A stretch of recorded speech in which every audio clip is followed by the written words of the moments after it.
আপনাদের মাধ্যমে বাংলাদেশ সহ সারা বিশ্বের সকল বৌদ্ধ ধর্মাবলম্বী যারা যেখানেই রয়েছেন তাদেরকেও জানাই আন্তরিক শুভেচ্ছা। আমরা জানি পৃথিবীতে অনেকগুলো ধর্ম আছে, প্রতি ধর্মেরই অসংখ্য অনুসারীও রয়েছেন। প্রতিটি ধর্মই মানুষকে কল্যাণের দিকে আহ্বান করে। প্রতিটি ধর্মেরই কিছু বিধিবদ্ধ নিয়ম নীতি রয়েছে। বৌদ্ধ ধর্মাবলম্বীদের প্রধান ধর্মগুরু মহামতি গৌতম বুদ্ধ তার অনুসারীদের জন্য পঞ্চশীল নীতি দিয়েছিলেন। এই পঞ্চশীল নীতি হলো প্রাণী হত্যা না করা, চুরি, ব্যভিচার, মিথ্যা এবং মাদক থেকে বিরত থাকা, প্রেম, অহিংস এবং সর্বজীবের দয়াও বৌদ্ধ ধর্মের শিক্ষা।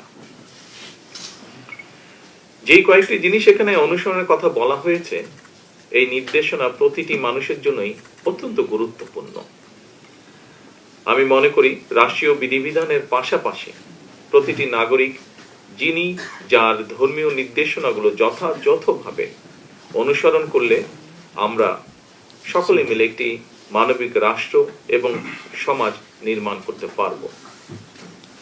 সুতরাং যাতে প্রতিটি নাগরিক প্রত্যেকে যে যার ধর্মীয় রীতিনীতি ও অধিকার বিধি বিনা বাধায় স্বাধীনভাবে অনুকরণ ও ভোগ করতে পারেন, এমন একটি রাষ্ট্র ও সমাজ বিনির্মাণ করাই হচ্ছে আমাদের সরকারের অন্যতম প্রধান দায়িত্ব এবং অঙ্গীকার। দল, মত, ধর্ম, বর্ণ নির্বিশেষে প্রতিটি মানুষ যাতে শান্তি এবং নিরাপত্তার সঙ্গে বসবাস করতে পারে, তেমন একটি পরিবেশ নিশ্চিত করতে সরকার বদ্ধপরিকর। সম্মানিত সকল উপস্থিতিবৃন্দ, বর্তমান সরকার ধর্ম নিয়ে রাজনীতি করতে চায় না। ধর্মকে রাজনৈতিক স্বার্থে আমরা ব্যবহার করতে চাই না, অতীতেও আমরা তা করিনি। আমাদের সরকারের দৃষ্টিভঙ্গি হচ্ছে, যা একটু আগে স্বরাষ্ট্রমন্ত্রীও বলেছেন, আমিও জোর দিয়ে আবারও একই কথা বলতে চাই, ধর্ম যার যার, নিরাপত্তা পাবার অধিকার সবার। ধর্ম বর্ণ নির্বিশেষে বাঙালি অবাঙালি, বিশ্বাসী অবিশ্বাসী সবাই সকল ক্ষেত্রে সমানভাবে ভোগ করবে, অধিকার ভোগ করবে, এটাই বর্তমান সরকারের নীতি।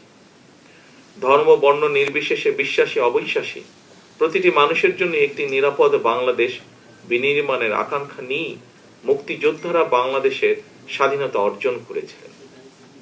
মুসলমান, বৌদ্ধ, হিন্দু, খ্রিস্টান সবাই মিলে লাখো প্রাণের বিনিময় এই দেশটা আমরা স্বাধীন করেছিলাম। মুক্তিযুদ্ধের সময় কে কোন ধর্মের অনুসারী, কে বিশ্বাসী কিংবা অবিশ্বাসী, এটি কারো জিজ্ঞাসা ছিল না। কিন্তু তাই এই স্বাধীন বাংলাদেশ আপনার, আমার, আমাদের সকলের। বর্তমান সরকারের একটি রাজনৈতিক দর্শন বাংলাদেশী জাতীয়তাবাদ। বাংলাদেশে এটি বারবার প্রমাণিত হয়েছে। একমাত্র বাংলাদেশী জাতীয়তাবাদের দর্শনই দেশের সকল বর্ণ, ধর্মীয় সম্প্রদায় ও নৃগোষ্ঠী নিবিড় সহ অবস্থান নিশ্চিত করতে পারে। সুতরাং আপনারা কেউ নিজেদেরকে কখনোই সংখ্যালঘু ভাববেন না। রাষ্ট্র আমার, আপনার, আমাদের সবার পরিচয়। আমরা প্রত্যেকটি নাগরিক, সকলে আমরা বাংলাদেশী।